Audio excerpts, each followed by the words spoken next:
We're on a modified bitumen roof. This roof's about 14,000 square feet in Addison, Illinois.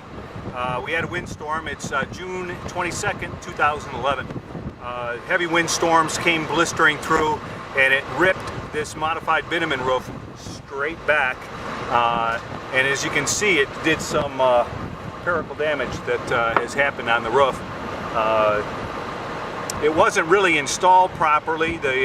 Maybe the guy had good intentions. He thought he was a good roofer, but it wasn't really to an NRCA guideline. He used ring shank nails in a gypsum deck when he should have used an auger type or gypsum, what we call Gyp-Tech fastener, where you have to pre-drill and run them in. Substantial damage both on the outside and the inside of the building.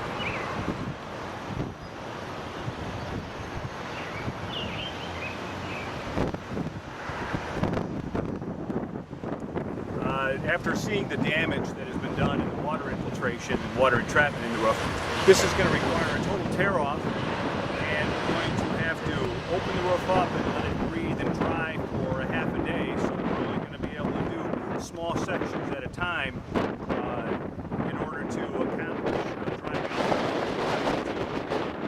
As you can see, there is a tremendous amount of water on top of the roof system. Flip it back and temp it and seal it all up to prevent any more water from entering until it comes time to